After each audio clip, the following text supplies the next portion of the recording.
Hello दोस्तों, आज हम पढ़ेंगे अभ्यास नंबर 6 मोटे बिंदु और मोटे डैश का प्रयोग। इस अभ्यास नंबर 6 में हमको केवल मोटे बिंदु और मोटे डैश का प्रयोग करना है।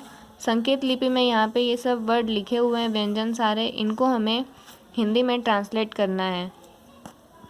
जैसे कि यहाँ पे ब लिखा हुआ है और उसके पहले स्थान पे मोटा बिंदु लगा है, तो हम उसे अ पढ़ते हैं। पहले स्थान पे जो मोटा बिंदु लगता है हम उसे अ पढ़ते हैं, तो ये हो जाएगा अब।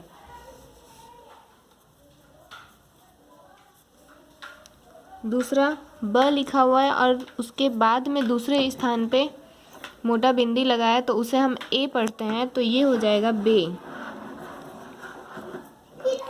तीसरा त लिखा हुआ है और तीसरे स्थान पे उसके बाद में मोटे बिंदु लगा हुआ है, तो हम उसे पढ़ेंगे ती। ये है टे, ये है चे। फिर मोटा डैश ल के दूसरे स्थान पर लगा हुआ है, तो हम उसे पढ़ेंगे ओ। इसे हम ओ पढ़ेंगे, तो ये हो जाएगा लो।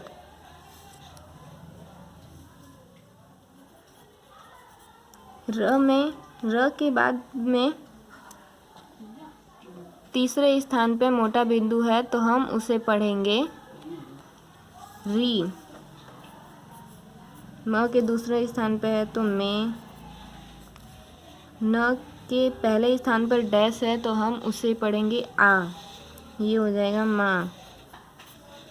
स के दूसरे स्थान पर मोटा डैश है, तो हम इसे पढ़ेंगे सो। ये हो जाएगा सो। अब हम नंबर 2 करते हैं।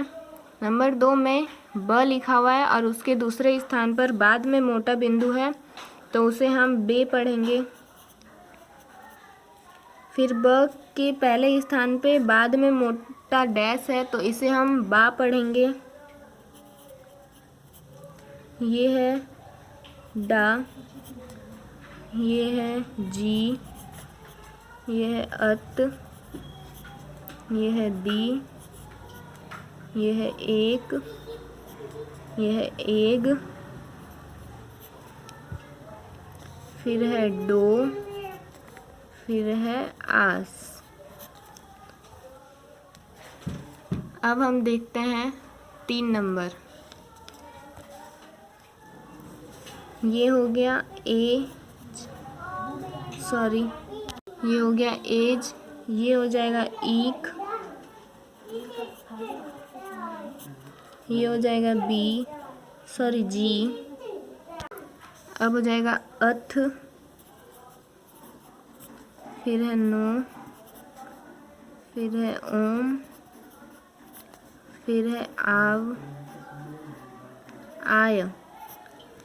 फिर अब हम देखते हैं 4 नंबर। 4 नंबर में पहला है आव, दूसरा है आया, तीसरा है आवा,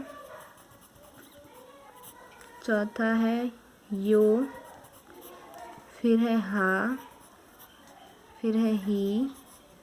ह के 2 संकेत होते हैं, इसलिए एक ऊपर से नीचे वाला हा है और नीचे से ऊपर वाला ही है।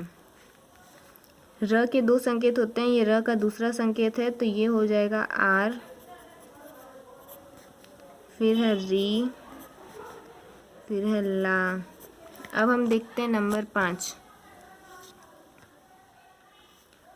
पहला है लो, फिर है ता, फिर है ईत, फिर को, फिर दो,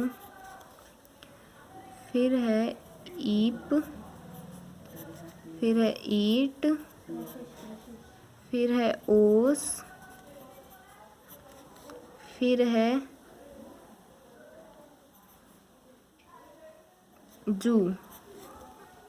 अब हम देखते हैं नंबर 6। पहला है सो, फिर है ओत,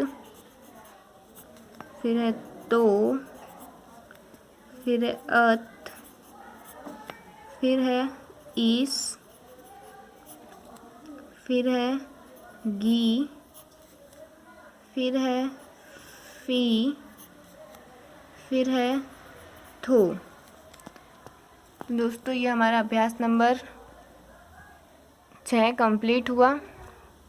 प्लीज़ मेरे वीडियो को लाइक और सब्सक्राइब करना ना भूलें। Thank you.